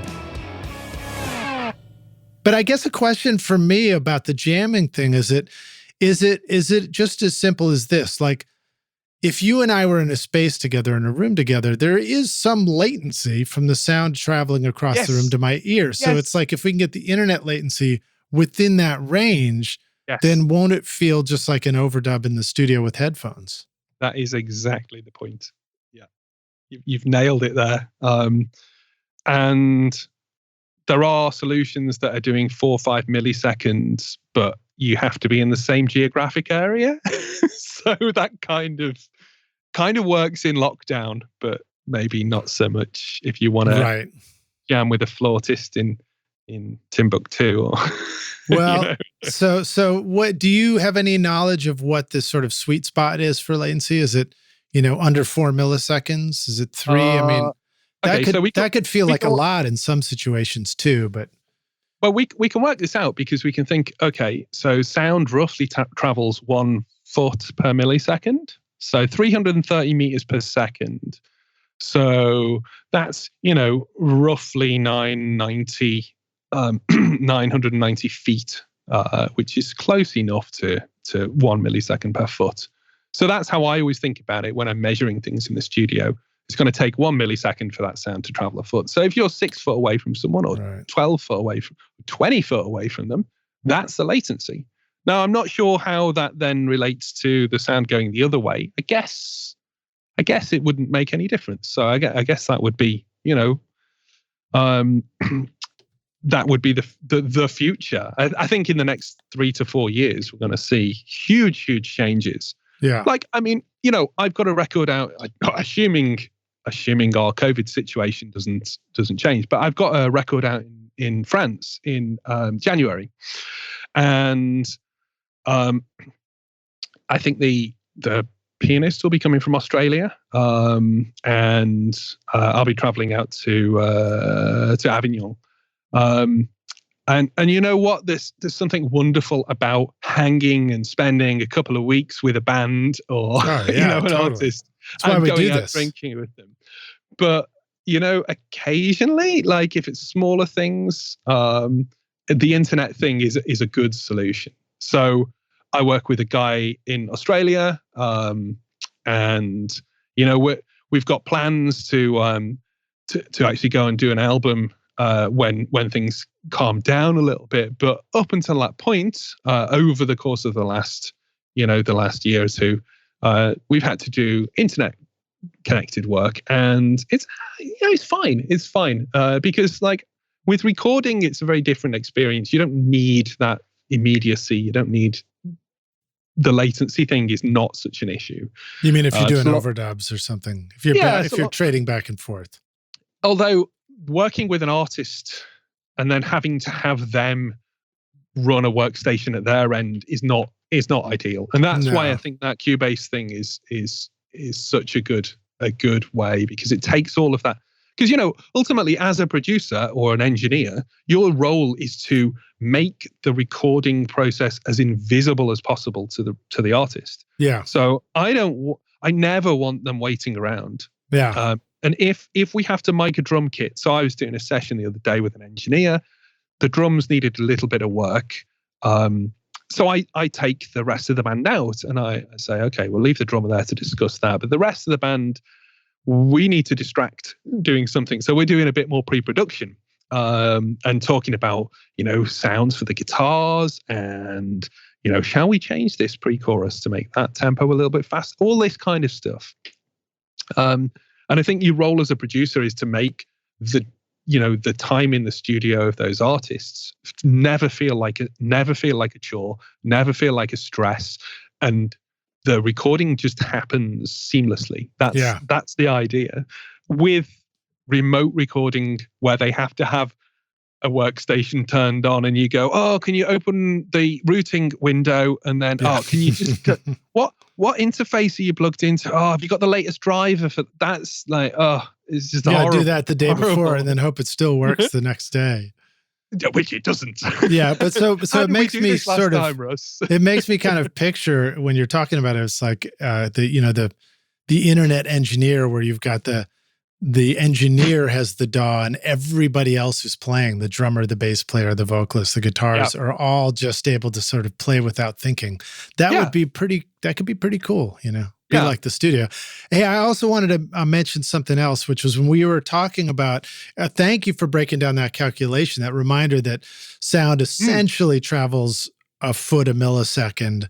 Yeah. So if you're 4 feet from another instrument, that's already 4 milliseconds, the sound traveling from the amp to get to you. In fact, the sound going from an amp into a microphone and into your headphones might actually be, quicker than you're used to in the studio.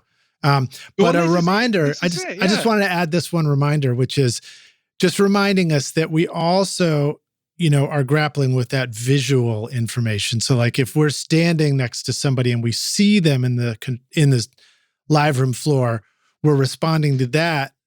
And then, maybe even a moment before we actually hear the sound come across the room to us. So just stuff to think about. Yeah, because there's almost no measurable delay. Certainly we're not with gear that we could measure it with. Right. As you see someone move, is that whereas like that delay is, it's a bit awkward. Yeah, Albert Einstein might have said a couple of things to say about it, but I know some musicians who can't see and can play. Play the pants off me. Let's put it that way. Yeah. Well, that's cool, man. I love that idea of. I mean, so for me, the other thing about jamming online, a real world situation, which I've been had for 20 plus years, is wanting to continue easily playing or songwriting with friends that don't live in the same. We sort of move out into the world. Maybe we have our close band friendships from high school and college, and then we all move across to faraway places.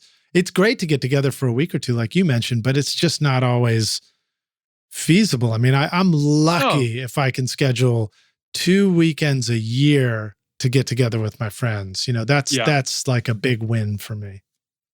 I mean, the difference between friends and clients in the the role of because I've nattered about electronics and all sorts of geeky stuff today, but like primarily my job is a producer.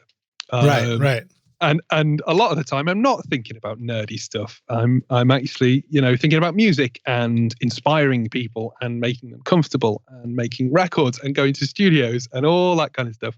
So the boundary, especially with long-term clients, between friendship and a producer artist relationship is a really blurred and weird one, isn't it?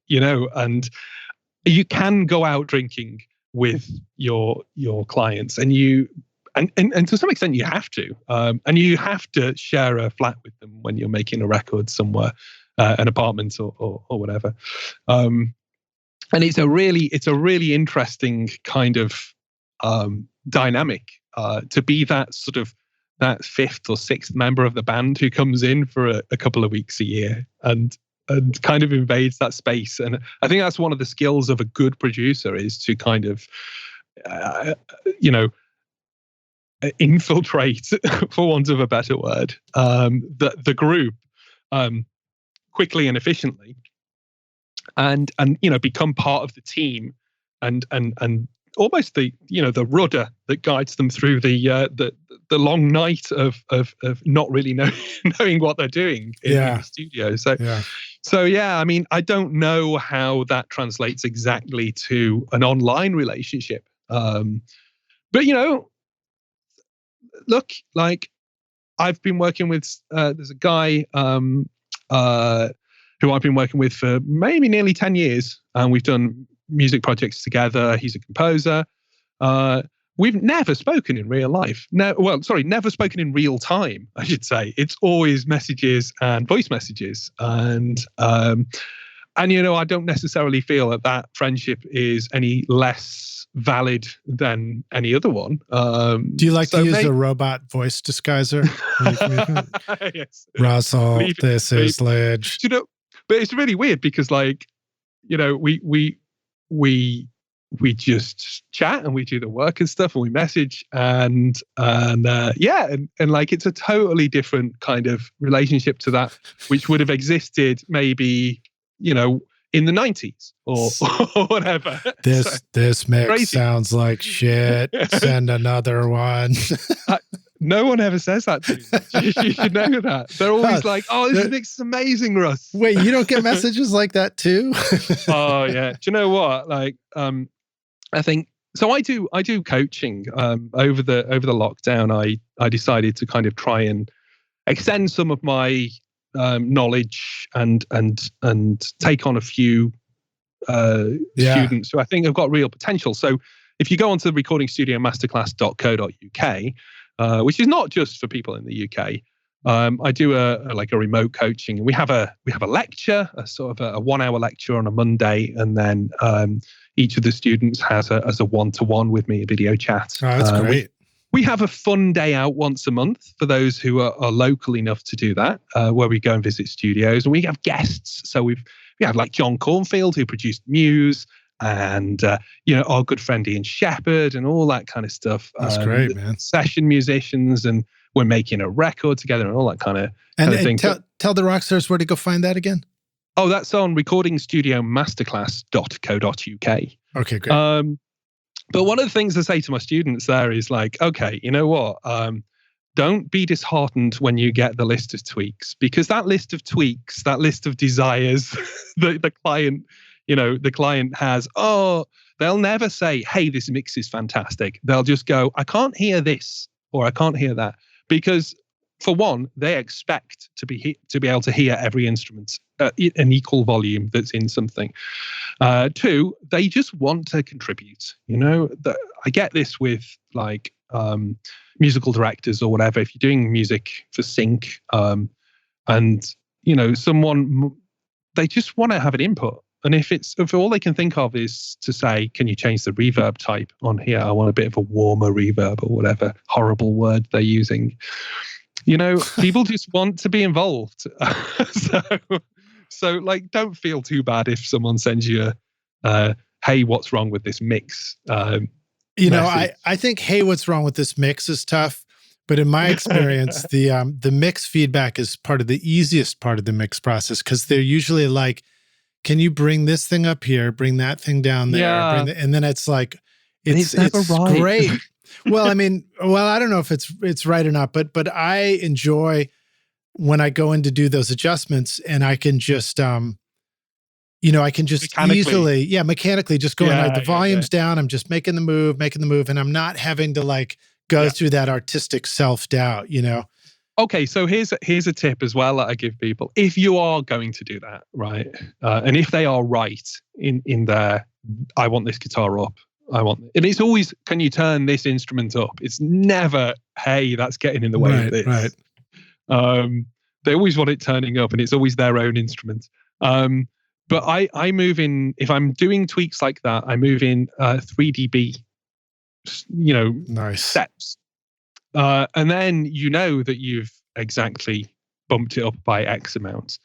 The other thing that I suggest sometimes is put a trim plugin in and just do the trim up or down from, all the tweaks can be on a plugin on, let's say you're using Pro Tools on like insert F or something, or wherever, the bottom insert for that level up and down. So at least then you've got this kind of mechanical way of doing it. But usually it's not that, is it? Usually it's like, can you turn the cymbals up?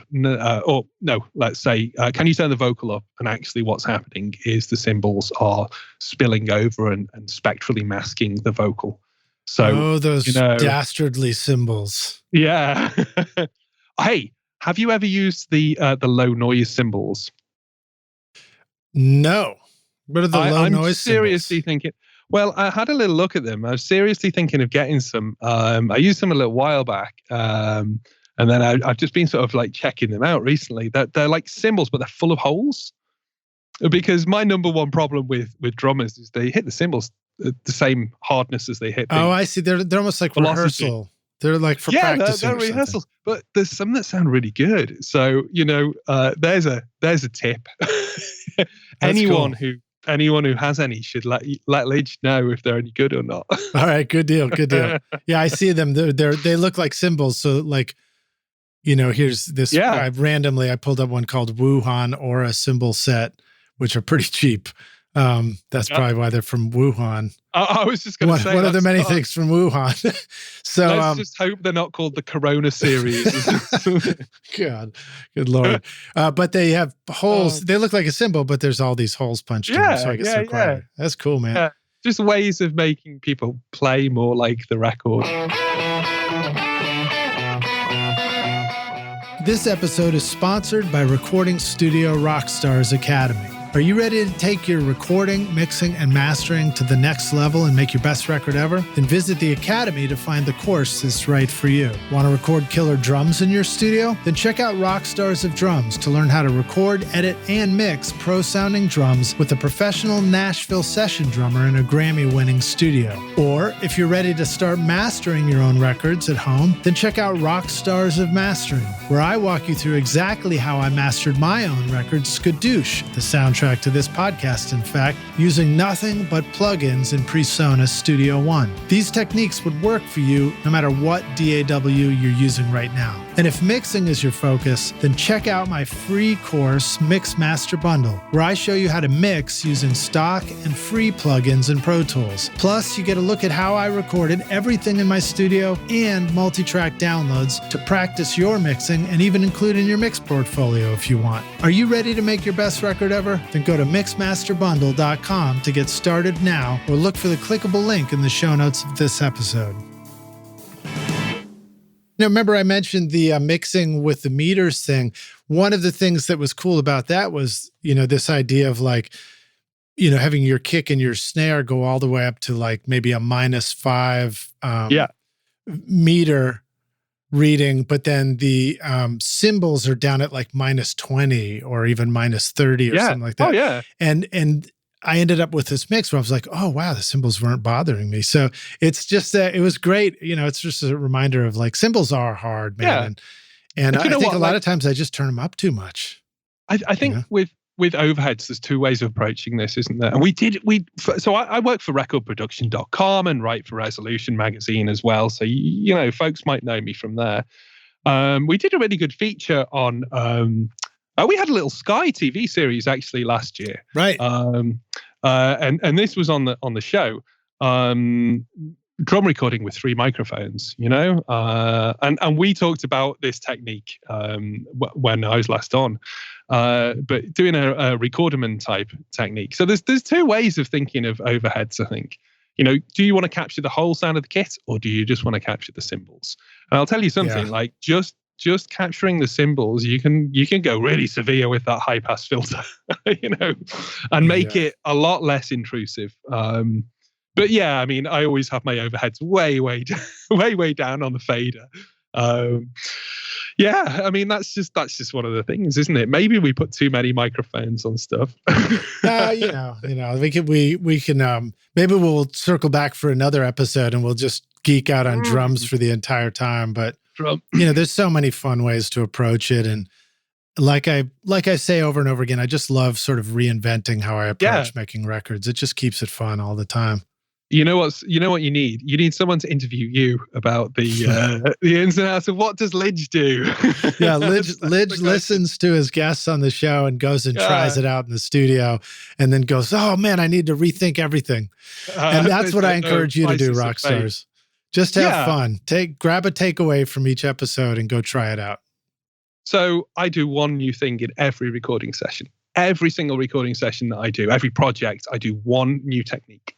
And that is like, it's so good. So my last new technique is just abandoning close mics on a 4x12 guitar cab. And I'm kind of really digging that at the moment. That's going to be making it into the next record that I make. Just like a 67. Okay, I'm spoiled because I get access to these kinds of things, but a 67 about 1 meter, 3 foot away from a 4x12 Marshall 1960A or 1960B, whatever. Just sounds so good. And I'm like, why have I been close miking all these years? Yeah. I had a moment like that too. We had a 412 Marshall and we had a RX77, the RCA mic. Yeah. Before AEA was doing their thing. And we had it up sort of about at the top level of the cabinet, sort of angled almost 45 degrees down towards the cabinet. And that sounded amazing. So I'm with you on that. Well, this is the thing that Ken Scott told me. He was like, why? You want to record the cab. You don't want to record the speaker. You were not hearing this. So Ken Scott of Beatles and Bowie and Supertramp and all that kind of stuff. And I was like, oh, yeah, this guy's right. He's a mine of information. That's cool, man. Well, cool. Dude, it's been a blast having you on the podcast again. I think we're coming up to the finish line. Up to our finish line, yeah. But let me ask you this last question, which I asked you before, but we'll re-ask it. We're going to take the Wayback Studio machine and go back in time, and you get to find, young Russ before he made his rider. I thought you were going to say before he was as gray. Before he was as gray. Before the bald spot from, the mix credits in the back of the control room. And you say, listen, dude, I've come back to give you this one bit of information. Here is this, or this one bit of advice. Here's the single most important thing you need to know to be a rock star of the recording studio yourself one day. What advice would you like to go back and give yourself? Spend more time with musicians out of the studio than in the studio. Yeah. I like it. Is that the advice you had last time too? It sounds almost familiar. Right. Well, has that been a long-standing advice to yourself? I don't know. Maybe. So when you say that, you mean like hang out with them, just get to know the people you're recording? You can waste, first off, getting jobs is all about the scene. It's all about the scene. You need to socialize with people because no one wants to go into the studio with a random nerd. I'm very nerdy. So, one of my issues, I guess, is therefore that I have to kind of be seen to be, an interesting bloke who's into music. And I know it can be really difficult to be, especially at the minute, because there's no gigs on and stuff in a lot of parts of the world. No, it's just as important now. Come on, rock stars. Let's get back in there. Yeah, definitely. And that's the thing. You need to embrace that and go and find the best musicians because you can mix. Well, you can't mix a badly recorded multitrack. It will never sound good. A bad song will only sound good in an instant. The mix can only make it sound good for a fraction of a second, whereas a good song, well performed, the mix is the icing on the cake. The mix is like you're doing cool things to the track rather than trying to fix the problems in the track. That's great. Don't waste your time on bad recordings and bad musicians. You can help them, but if you really want to make really great records, there are really great musicians around, and that's what you need.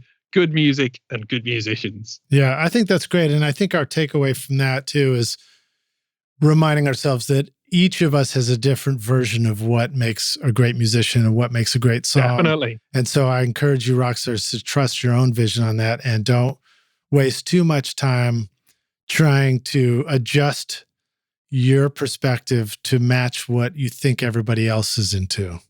Hey, nobody ever made any groundbreaking art that was conventional and formulaic. Right, that had already been done.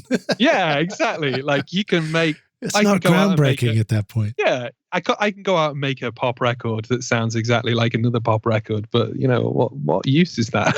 Yeah. Now, I know we're trying to end.